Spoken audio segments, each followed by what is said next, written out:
so we've got Colt here, and we are showing kind of his progress in the food work department, as well as getting to show you how we're going to advance all of our obedience behaviors and all of our retrieving behaviors with the food.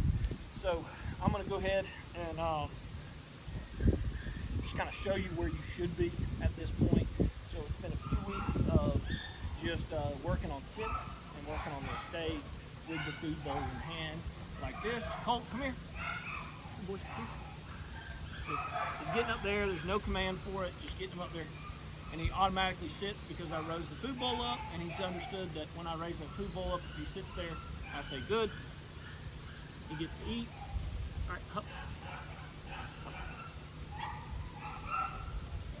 Good.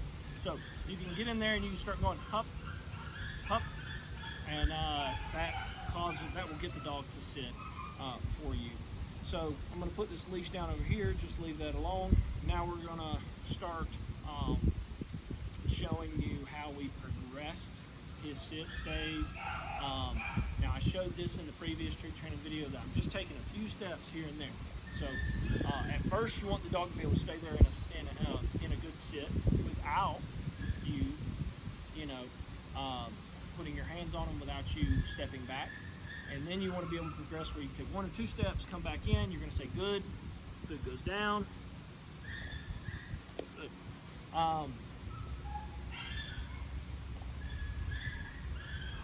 And then what we were doing before is we had gotten him to where he would stay. We would put the food bowl down, we'd walk back up, give him a good pet in his face, because we don't want this dog to think that right as I get back he can go shoot forward, and that if I touch him that he can move. So I get right up and I block him from getting there, and I just put him right in the face like this. Up, and I just have my hand slightly on him right here. Get out. Get out, or his name. Now what we want to be doing, and this is something new, instead of picking up the food bowl, I'm going to call him to me. So what I'm going to do is I'm going to walk up beside Colt, and I'm going to say, leave here. And if he doesn't come with me when I'm close to him, I will just kind of grab him and move him with me, and then praise him when he gets up. Oh, good boy, good boy, good boy. Good.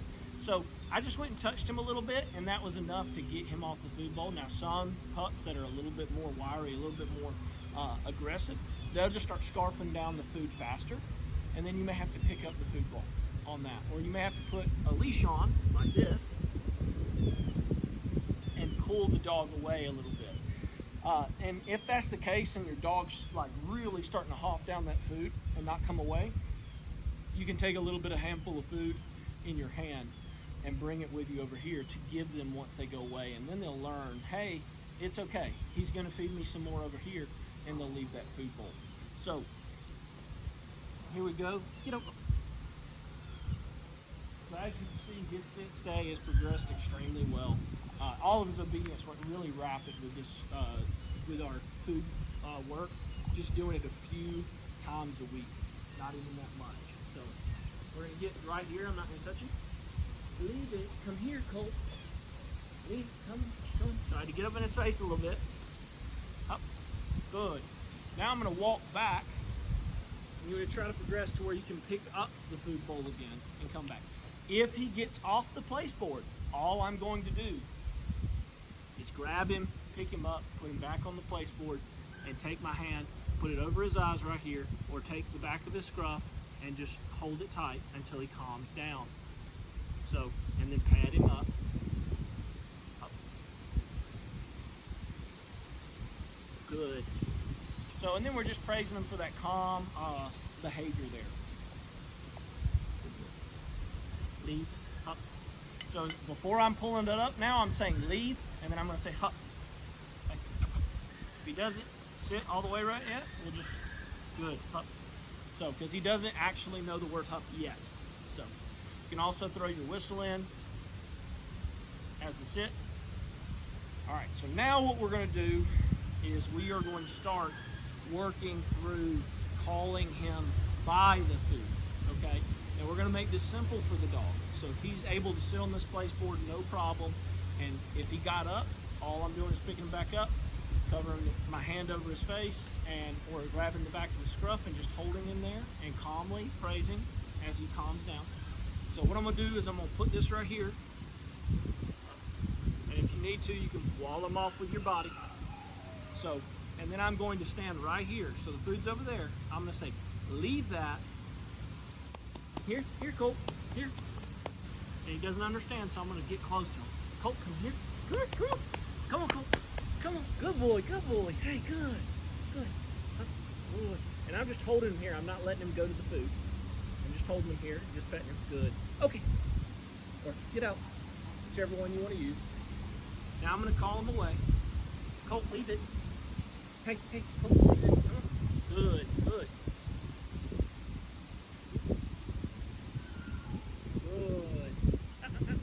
Come here. Good. Now I'm going to pet him. Good. Get up. And let him go get the food. Now we're going to do all of these things with bumpers eventually. We're just training it without the bumpers right now, but with the food bowl. So leave. Good. Now we're going to practice his recall. So I'm going to whistle him in, get him to sit in front of me, and then I'm going to pet his face, and then I'll give him food. So here we go. Let's get where you can see me. Here. Colt. Good. Good. Good. So under his face, not over, under his face, scratching his chin. Good. Then I feed him the food. Now I'm going to do one more recall off, then I'll send him back to his food and let him finish his bowl. So, Colt, leave it. Here, come on. Good boy. And you can run a little bit to get him excited. Here. Colt.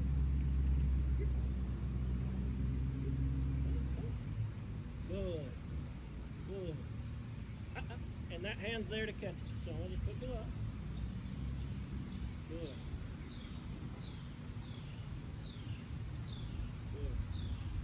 Get up.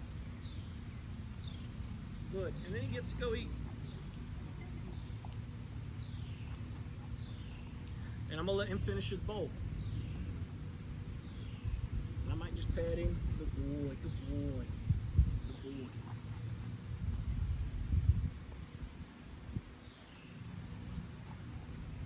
So that's the type of things that we're going to be working on getting the dog to do. Like I said, if you need to use the leash, use it to get them off of the food. But we're going to say leave from here. Or you can say gone away, whichever one you're going to use in the field. When a bird flies away or when something gets away and you've shot at it and you missed it, if you're going to say leave and bring them close, that's what you've got to do. So that's pretty much it for how we're going to advance these things. Those are the type of things we're going to do. If you can have a little channel like I've got here, it works really well, or a hallway, something that you can send the dog down very easily. That works extremely well. The big things, you're not going to want to do this in a very distracting environment. You're going to want to do this with a bunch of dogs around, a bunch of people around. You're going to want to do this where it's not distracting, so maybe in the house at first, and then move this outside, and then move it outside in like a fenced-in area, then move it outside into an open area, and then move it into, at the park or somewhere else like that. So that's pretty much it for as far as his obedience with the food work. That's all we're working on. Now the big thing we're doing now, we've been just doing this a few times a week. Now we're going to do it every time we feed, not to this extent, just a little bit, 2 or 3 things. So make them sit, make them wait for the food, make them, make them walk out there, plant the food down while they're sitting, and walk back over and send them out. Then maybe do 1 recall off, send them again. So you're not going to do a big session like this, but you're going to do a little bit of something every day, every time you feed them. And what that's going to do is, now that we've let the retrieve drive come up, and now that we've let them be motivated for this food work and for doing these activities, they're going to want to do it all the time. So we're not going to get in the way of our retrieving drive. They're not going to stop wanting to retrieve the bumper because we're doing all this food work, because we've let that fun and that retrieve drive. develop. Now, if your dog isn't retrieving very well at this point, you're not going to want to do this every day. You're going to keep our same schedule where we're doing it every other day.